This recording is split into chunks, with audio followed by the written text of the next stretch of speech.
Stories Store. ज़ूज़ू एक 10 साल का ज़हीन मगर शरारती बच्चा था। वो रोबो सुट्टी के एक खूबसूरत मकान में अपने मामा पापा के साथ रहता था। ज़ोज़ो को गैजेट्स, रोबो गेम्स और डिजिटल दुनिया से बहुत लगाव था। उसके पास एक खास ट्यूबलाइट था जो उसने अपनी सालगिरह पर पाया था। हर रोज स्कूल से आते ही ज़ूज़ू बिग एक तरफ फेंकता और चीख कर कहता, बोट बोट आन, अब गेम्स का वक्त। बोट बोट उसके ट्यूबलाइट का अर्फी नाम था और वो एक एनिमेटेड चेहरा रखता था जो बात भी करता था। मामा अक्सर आवाज देते, ज़ूज़ू बेटा होमवर्क कर लो। मामा बस 5 मिनट, बोट बोट के साथ एक नया मिशन है। ज़ोज़ो जवाब देता, 5 मिनट घंटों में बदल जाते। वक्त गुजरने के साथ ज़ोज़ो ने बाहर खेलना छोड़ दिया।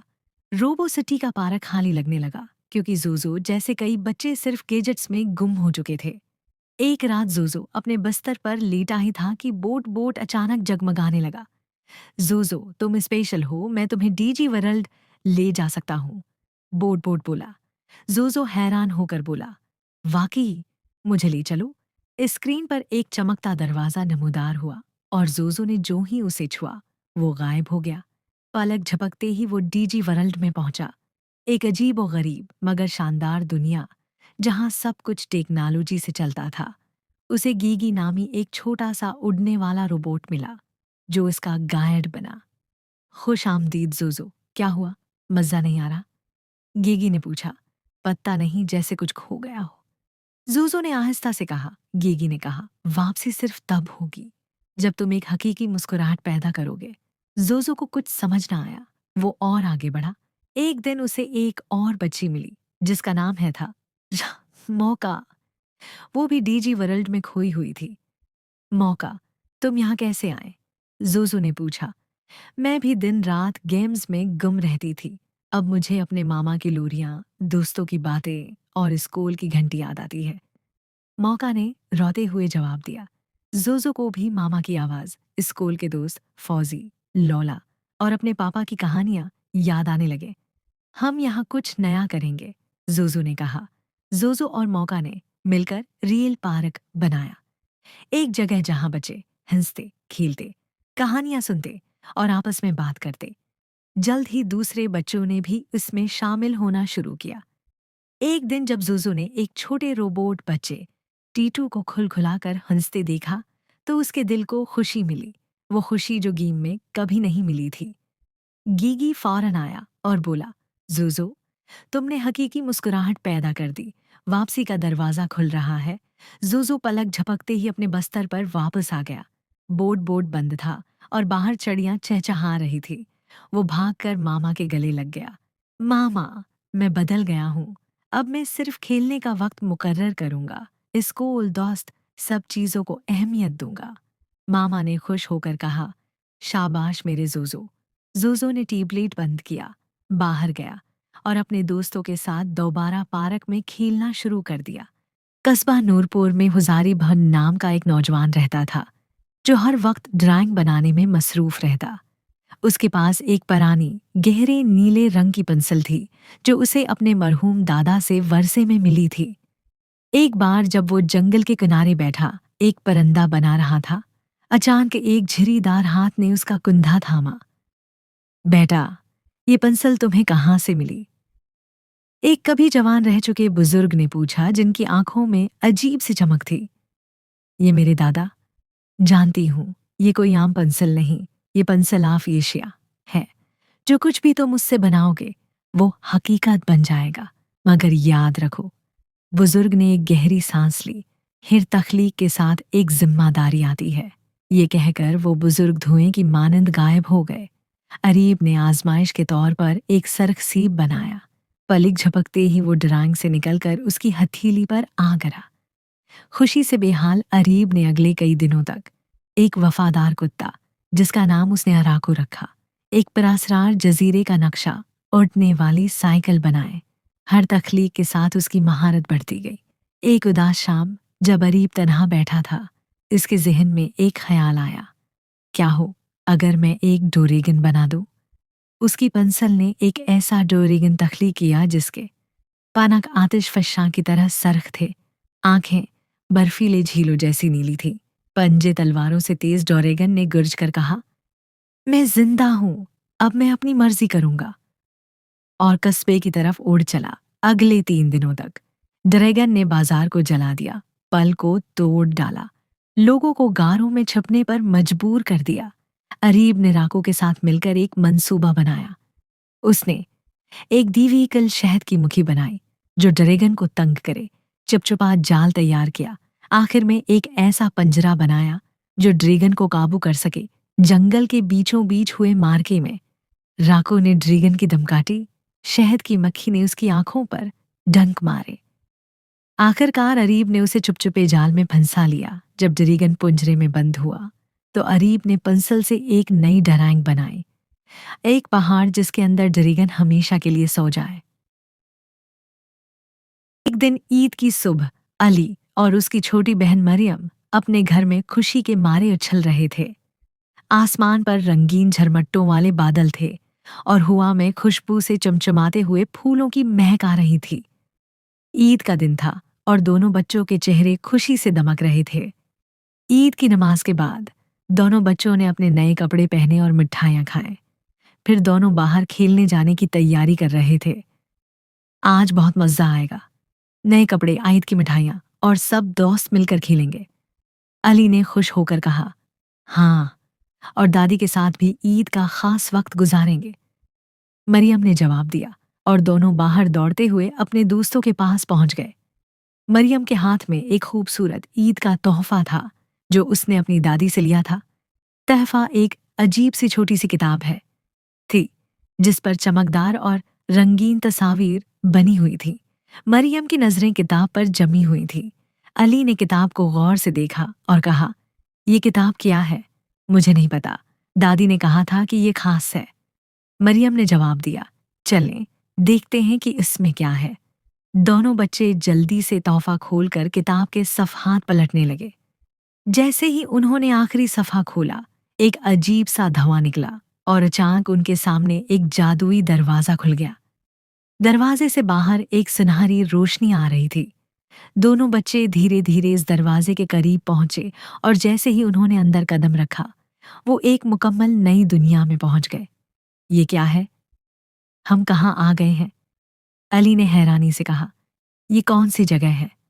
मरियम भी उसी तरह हैरान होकर बोली, वो दुनिया थी जहां फूलों की बजाय दरख्तों के दरख्त चमकते थे और आसमान में रंगीन परिंदे उड़ते थे। जमीन पर रंगीन झरने बहते थे और हर तरफ खुशबू से भरी हुआ थी। वहां के लोग बहुत खुश थे और वो एक दूसरे से मोहब्बत से बात करते थे। इन लोगों का लिबास बहुत रंगीन था और उनके चेहरे पर मुस्कुराहट हमेशा खुली रहती थी। हम कहाँ आ गए हैं? अली बोला, ये कौन लोग हैं? ये ख्वाब नगर है। एक खुशबूदार बल्ब के दरख्त के नीचे से एक शख्स आया जिसका लिबास सुनहरी था। उसने अली और मरियम को मुस्कुराकर कहा, मैं ख्वाब नगर का रहायशी हूँ, यहाँ सब कुछ मुमकिन है, बस तुम्हें कुछ अच्छा सोचना होता है। ख्वाब नगर? मरियम ने हैरानी से पूछा। हाँ, उस शख्स ने कहा, यहाँ हर चीज जादू से बनाई जाती है और सबको खुशी मिलती है, बस दिल में अच्छे ख्यालात रखने होते हैं। अली और मरियम ने आपस में देखा और फौरन अच्छा सोचना शुरू कर दिया।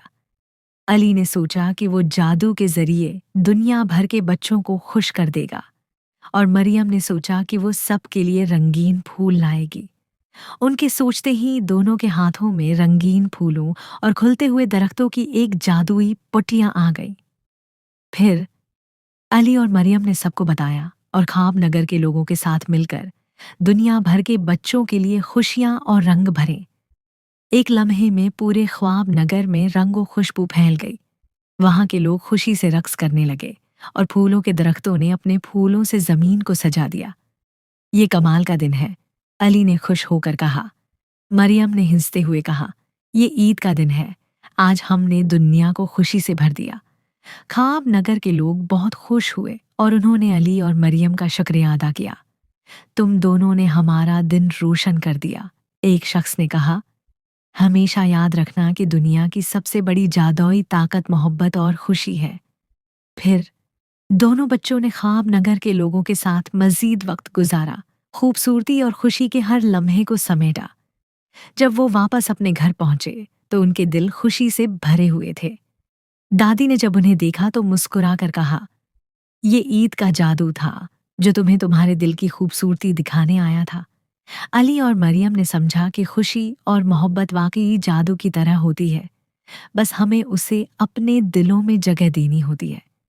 और फिर वो दिन हमेशा यादगार बन गया, क्योंकि वो जान गए थे कि दुनिया में सबसे बड़ा जादू मोहब्बत और खुशी है, जो हर जगह फैल सकती है। अगले हफ्ते हमारे स्कूल में लगेगा किस्मत का खजाना मेला।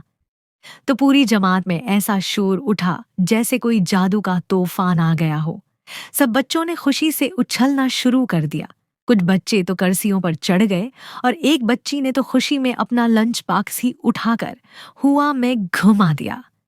टीचर मस्तानिया ने बताया, हर बच्चे को एक जादुई टोकन दिया जाएगा। इस टोकन पर एक नंबर होगा। मेले के दिन अगर वो नंबर निकला तो इनाम ऐसा कि आंखें खुली की खुली रह जाएंगी। इनाम कैसा इनाम? अली ने बेताबी से पूछा। मस्तानिया ने हिंसते हुए जवाब दिया, नई cycle, remote control, helicopter, chocolate से भरा खजाना और एक गाना गाने वाला टेडी बियर। बच्चों की आंखों में चमक आ गई, जैसे चांदी और सोना एक साथ नजर आ गया हो। आखिरकार वो दिन आ गया। स्कूल एक जादुई दुनिया में बदल चुका था। दरवाजे पर कौस और कुजक के रंगों का गेट बना था, जहां से अंदर दाखिल होते ही हर बच्चे को खुश नसीब टोकन दिया गया। जोया ने अपना टोकन आंखों से लगाया। यही मेरा ख्वाबों का दरवाजा है। महल्ले में झूले थे, रंग बिरंगे स्टॉल्स थे, आवाजें थी, कहकाए थे, गब्बारे थे और चॉकलेट की खुशबू हर तरफ बुखरी हुई थी। बच्चों ने तीरंदाजी, चेहरा पहचानो और अंधा बहरा कायद जैसे खेल खेले। हारिस ने तो एक स्टॉल पर इतनी बिरयानी खा ली कि खुद कहने लगा, आप लॉटरी जीतो या ना, पेट का खजाना तो मिल गया। अब वो लम्हा आ गया जिसका सबको बेचैनी से इंतजार था। एक बहुत बड़ा सुनहरी डब्बा स्टेज पर लाया गया। उसमें रंग बिरंगे टोकन्स थे। मस्तानिया ने खूबसूरती से गोल घुमाया और पहला नंबर निकाला, नंबर 29। सब खामोश हो गए। फिर एक कमजोर सी आवाज आई, हम्म मम, मेरा है। ये आवाज थी छोटे से बच्चे अब्बास की, जो हमेशा खामोश रहता था। आज उसका चेहरा सूरज की तरह चमक रहा था। स्टेज पर चढ़ते हुए उसके पांव कांप रहे थे, मगर जब उसके हाथ में गाना गाने वाला टीडी बियर आया तो वो जोर से हंसा और सब बच्चों ने तालियां बजाएं। फिर दूसरा नंबर, फिर तीसरा और आखिरी में जब जोया का नाम निकला तो उसने खुशी में चीख मारी और जोर से कहा, ये है मेरी किस्मत की साइकिल। इन बच्चों के अलावा भी सब खुश थे, क्योंकि इस दिन सिर्फ इनामात नहीं बटे थे, बल्कि दोस्तियों के नए रंग मिले थे, हंसी के झरमट बखरे थे, यादों के खजाने भर गए थे। मिस सानिया ने आखिर में कहा, कभी कभी जीतने वाले वो नहीं होते जिनके नंबर निकलते हैं, बल्कि वो होते हैं जो हर लम्हे को खुशी से जीते हैं। सब बच्चों ने हाथ जोड़कर नारा लगाया, हम सब किस्मत वाले हैं। हर कोई चाहता है कि वह समय का मालिक बन जाए, लेकिन मीना के लिए यह सपना सच हो गया। मीना एक समझदार और प्यार करने वाली लड़की थी, जो हमेशा सोचती रहती थी कि काश वह समय को रोक या तेज कर सकती।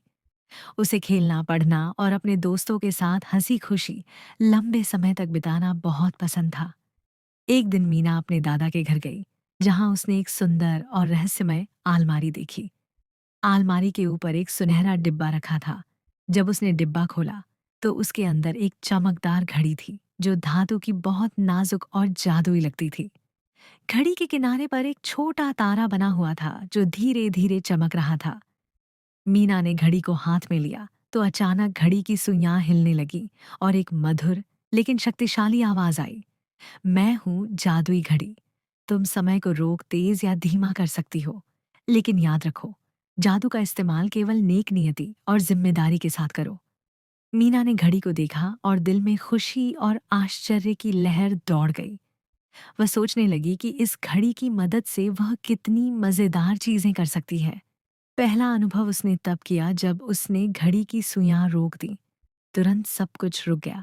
हवा ठहर गई, पक्षी एक जगह जम गए और लोग बेजुबान हो गए। मीना ने जल्दी अपनी पसंदीदा किताब निकाली और चुपचाप पढ़ने लगी। उसे पता था कि इस समय कोई उसकी बात नहीं सुनेगा, क्योंकि सब रुक चुके थे। जब मीना ने फिर से घड़ी की सुइयां घुमाई, तो समय अपनी सामान्य गति पर लौट आया।